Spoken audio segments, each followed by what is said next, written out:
And welcome back to the lab. This is lesson 9, lab 3. Today we're going to look at speed control. Here I have a speed control device. I know it's kind of hard to see amidst all of the lines and conductors, but there it is right there. It's a very small nondescript device that will control speed. And as you can see there, it has a controlled flow direction and a bypass direction with a bypass check valve on there. I have a directional control valve here, and this is a closed position, a closed center position directional control valve. We have our manifold from our tank for our pressure supply manifold, and we have a return to our tank manifold. Here is an exploded view in glass and plastic of a directional control valve, and you can see there the seals, those O-ring seals that seal off between the different channels, depending on how the device is triggered. If I trigger it that way, or if I trigger it the other way, those channels will move. We also have a couple of things we're going to test out too on the speed control. This is a hydraulic motor. It's bidirectional, and it's a fixed displacement motor, which means I can't really change the speed internally, so I'll have to control the speed auxiliary-wise through the speed controller on the outside. This is another motor, and this has a load on it, a load brake, so we can actually determine how much force we're putting onto the motor by using this Newton gauge here, and we'll check that out. The experiment, as you've seen in the note package, has me lifting the cylinder yet again and controlling the speed of the actuator, in this case a cylinder. However, we've been there, done that. Let's try something different. So I'm going to use a motor, can still speed control the motor, and I'm also going to speed control this cylinder and show you that by changing the pressure really doesn't have much effect on the speed. Alright, so we turn our system on and we're at 3,000 psi now, or about 30 bar on the old trainer. So I can use my directional control valve now, and you can see that the cylinder expands quite slowly compared to how it retracts. And that's simply due to the fact that I have the pressure control, the speed control valve on. Now if I turn the speed control valve totally off, you'll see that the cylinder actuates very quickly. By screwing down the restriction,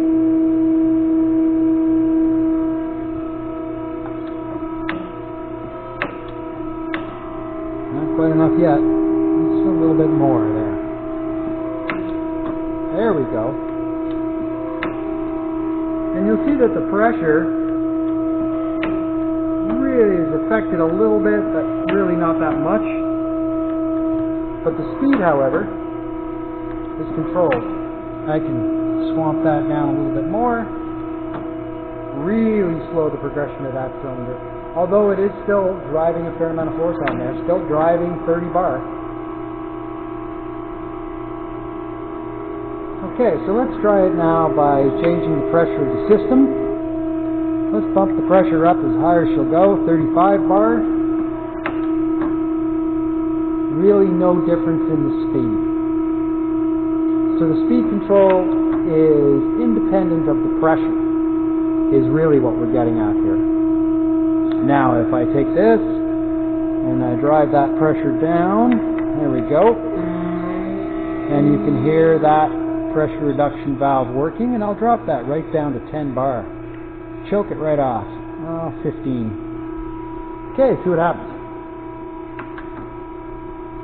It does slow down a little bit from the previous, but that's due more to less system pressure than the speed control. The pump is diverting most of the fluid right now back to the tank, so there's less available for the circuit. So yes, the circuit is effective. But proportionally, the speed control has a lot more effect, as you can see. Alright, let's check it out using a motor. So this is a simple hydraulic motor, bidirectional. I can make it run in two different directions. So what I'm just going to, on the fly here, swap this out one-handed while I hold the camera. And hopefully I can do this. Wait a second. Oh bother, that looks like it's the wrong size. So we'll try this one.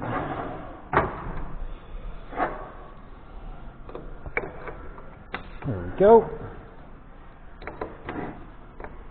And you see, the other one was a slightly different size, so I really couldn't use it. And we'll put this over here where it's comfortable. Move some of this other stuff out of the way. Alright. Okay.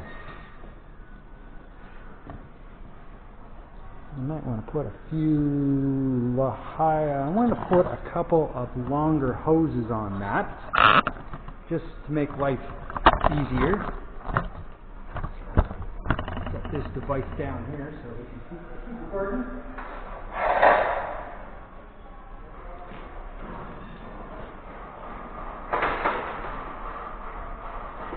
I'm just making my conductors longer.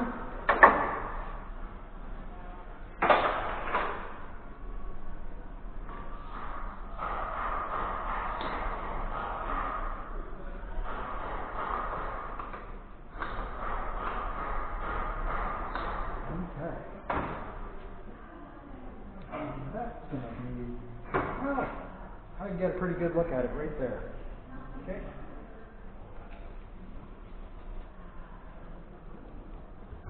Alright, so let's see what effect our speed control device has on our motor. So I'm going to move our motor totally to no load on it.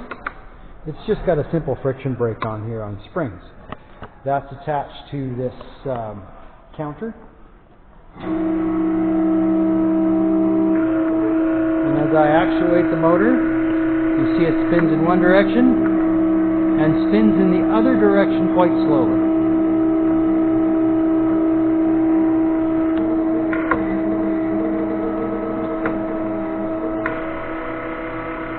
One direction it's going full speed,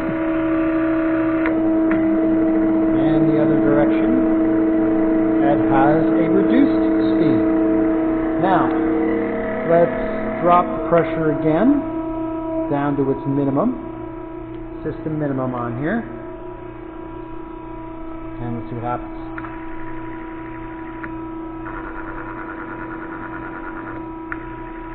So the speed is more affected on the full speed than the, notice that the slower speed is closer to the top speed than it used to be.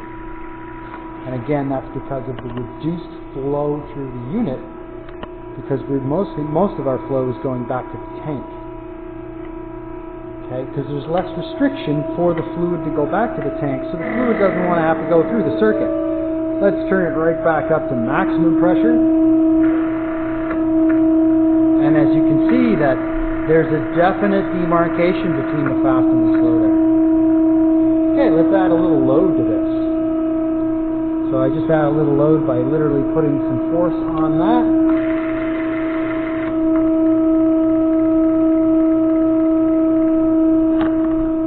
And a bit more.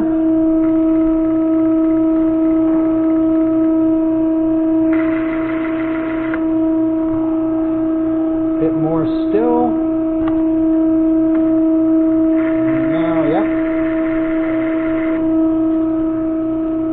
Basically got this thing fully loaded up now. Oh yeah, so there's she stall. That's her stall point. And that's as much as it can port out because of the pressure. Okay, let's just back it off a little bit. And you can see that adding load to my motor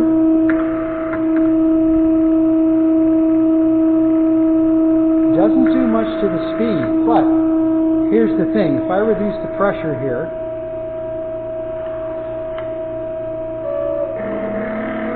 reduce the pressure down to about 15 bar.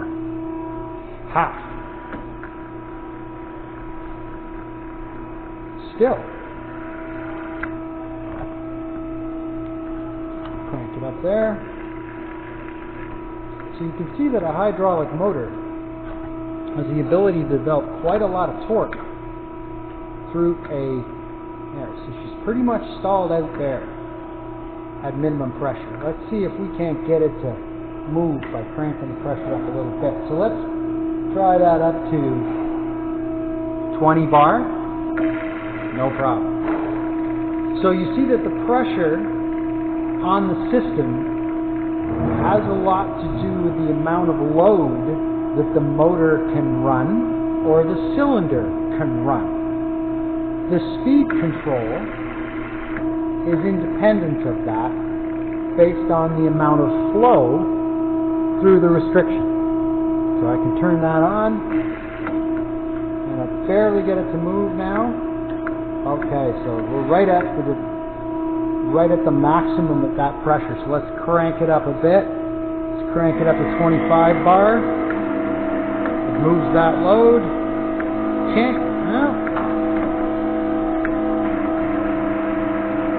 That's a fairly significant load for that. Let's crank it up all the way. So we're at about 32 bar now. There's a lot of torque on those lines. There we go. No, and not enough torque to run it the other way. So I have to back it off a little bit. Oh, sorry, my speed restriction is locked up there, I do believe. There we go. Now, interesting what I did there. I put in a fault, and that's something to remember. By cranking down that speed control too much, I prohibited the flow back to the tank, and it really couldn't control its load. So there you have a nice speed control there. One direction, other direction. There's a fair amount of load on that now. And I can get that thing to move quite efficiently. And remember, this is a closed center position directional control valve. So the motor is going to stop dead wherever I put it. That may not be a good feature on a motor-driven system because that can lead to damage to components if there's a lot of inertia in that system. Whew. Okay, well that's a lot better and a lot less noisy. So here you have it. That is speed control with a motor and a cylinder. And we'll see you next time.